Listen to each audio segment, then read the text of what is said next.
Hello partners of cinema సతా welcome back. నరకం అనే ఒక తీరంలో జనాలను కాపాడాల్సిన దేవుడు కూడా అడుగు పెట్టలేని ఒక సముద్రం. ఒక దుర్మార్గుడి లంగరు పోటుకు బలైన అక్కడి పోటు జనం. అక్కడి పరిస్థితులను ఉద్ధరించడానికి నలుపేసి నలిపేసేవాడొకడు పుట్టాలి. నరికేసి నెత్తురు చూసేవాడొకడు కావాలి.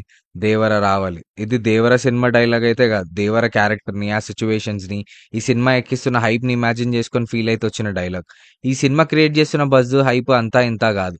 టీజర్ అండ్ గ్లిమ్సెస్ షాక్ ఇచ్చినాయి. ఈ సినిమా క్యాస్ట్ ఇంటనే సగం పోతాం. NTR sir, Saif Ali Khan sir, Bobby Deol sir, Shine Tom Chacko sir, అదే మన Dasara villain, Murali Sharma sir, Prakash Raj sir, Ramya Krishna ma'am, Srikanth sir. ఈ సినిమా కోస్టల్ బ్యాక్ డ్రాప్ లో జరిగే సినిమా అని మనకు ఒక ఐడియా ఉంది.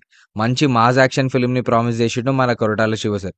ఆచార్యతోనే చాలా క్రిటిసిజం తీసుకున్నాడు. ఇప్పుడు అంతా తిరిగిచ్చే టైం వచ్చింది. ఈ సినిమా గురించి ఇంకా చాలా ఇంట్రెస్టింగ్ డీటెయిల్స్ మాట్లాడుకునే ముందు please subscribe the channel and పక్కనున్న బెల్ ఐకాన్ ని ప్రెస్ చేసి నోటిఫికేషన్స్ కూడా ఆన్ చేసుకోండి.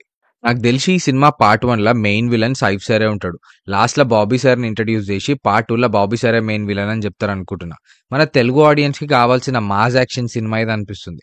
ఎన్ని రోజులు డబుల్ యాక్షన్ అని జస్ట్ రూమర్స్ ఉండే, బట్ అదే నిజమని మొన్న దేవర టీమ్ అఫీషియల్ గా అనౌన్స్ చేసిన పోస్టర్ చూస్తే అర్థమైపోయింది. ఈ సినిమాకి ఇంకొక బ్యాక్ బోన్ మన అనిరుద్ సార్. రిలీజ్ అయిన గ్లిమ్సెస్, టీజర్స్, సాంగ్స్ మంచి హైప్ ని క్రియేట్ చేసినాయి. Fear song and Chuttamalle song మంచి రికార్డ్స్ ని కొట్టింది. దౌడి అని ఇంకో సాంగ్ కూడా రిలీజ్ కి రెడీ ఉంది. ఏ సినిమా మీద అయినా ఆడియన్స్ కి ఇంట్రెస్ట్ తెచ్చేది ఫస్ట్ పోస్టర్సే కదా. ఈ సినిమా పోస్టర్స్ కూడా మస్తు చేసినారు. ప్రతి పోస్టర్ ఈ సినిమా థీమ్ ని అడ్రస్ చేస్తుంది. సముద్రమే కీ థింగ్ లెక్క పెట్టుకొని ప్రతి పోస్టర్ ఎడిట్ చేస్తున్నారు. నాకు తెలిసి ఒక విలన్ సముద్రం తీరంలో బతుకుతున్న వాళ్ళందరినీ భయపెట్టి స్మగ్లింగ్ చేపిస్తట్టున్నాడు. సముద్రంని బేస్ చేసుకుని ఎక్కువ జరిగే క్రైమ్స్ ఇవే కదా. ఆ విలన్ నుంచి ఈ జనాలను కాపాడే క్రమంలో ఫాదర్ క్యారెక్టర్ కి ఏమైనా అయితే సన్ క్యారెక్టర్ వచ్చి విలన్ మీద పగ తీర్చుకుంటాడేమో అనిపిస్తుంది.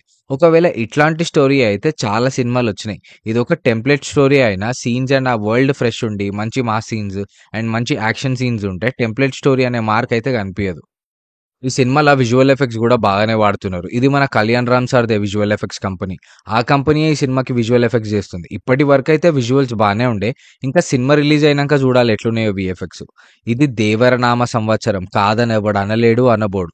ఇది నేను చెప్తలేను, ఐఎండిబిఏ చెప్పింది. The most anticipated global films list తీస్తే అందులో ఉన్న ఒకటే ఒక ఇండియన్ సినిమా దేవర. అర్థం చేసుకోండి ఆడియన్స్ కి ఎంత క్యూరియాసిటీ ఉందో ఈ సినిమా మీద. మొన్న రీసెంట్ గా యూకేలో టికెట్స్ రిలీజ్ చేస్తే ఆడ కూడా ఒక రికార్డ్ క్రియేట్ చేసింది.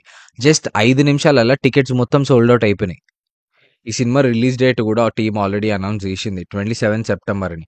ఈ డేట్ లాగా ఏ చేంజ్ లేదు. దేవర టీం అంతా పోస్ట్ ప్రొడక్షన్ లో మస్తు బిజీ ఉన్నారు. ఈ సినిమా డిజిటల్ రైట్స్ కూడా ఆల్మోస్ట్ 155 crores కి రిలీజ్ కి ముందే నెట్ఫ్లిక్స్ కొనేసినట్టు వార్తలు ఆల్రెడీ వచ్చినాయి. ఈ సినిమా క్రేజ్ హైప్ చూస్తుంటే పిచ్చి లేస్తుంది. జస్ట్ ఇమాజిన్ చేసుకోండి, తారక్ సార్ ఫాదర్ క్యారెక్టర్ ఎంట్రీకి, ఆయన కొట్టే ఫస్ట్ యాక్షన్ షాట్ కి, ఫస్ట్ పవర్ఫుల్ డైలాగ్ కి సీట్ల జనాలు కూర్చుంటారంటారా? బట్టలు జింపుకుంటారు. ఒక డైలాగ్ కూడా లీక్ అయిందని కొన్ని సైట్స్ రాసినాయి. ఆ డైలాగ్ ఏందంటే యుద్ధం తథ్యం అయితే కత్తి కన్నీళ్లు పెట్టినా కనికరించను అని. మరి ఇది నిజంగానే ఈ సినిమా డైలాగా లేకపోతే ఇట్లనే ఉట్టిగా క్రియేట్ చేసి స్ప్రెడ్ చేస్తున్నారా అన్న సంగతి తెలియదు. అనుకున్నవన్నీ అనుకున్నట్టయితే ఈ సినిమా ఈ సెప్టెంబర్ 27th కి రిలీజ్ అయ్యి నేషనల్ వైడ్ గా రచ్చ చేసి పార్ట్ 2 కోసం అందరు వెయిట్ చేసేటట్టు చేస్తుంది. ఇన్ని సాక్ష్యాలు చాలవా తొందరలో బాక్స్ ఆఫీస్ జాతిని మింగబోతున్నామని చెప్పనికి? ఈ ఒక్క సినిమాతోనే పోలే, నెక్స్ట్ ఎన్టీఆర్ నీల్ సినిమా కూడా ఉంది. నందమూరి ఫ్యాన్స్ కి యాక్షన్ పండుగగా. నేనైతే ఈగర్ గా వెయిట్ చేస్తున్నా. టైం మెషిన్ లో పోయి ఇప్పుడే సినిమా చూడాలని ఉంది నాకు. మీకేమనిపిస్తుంది? మళ్ళీ జల్దీ కలుద్దాం.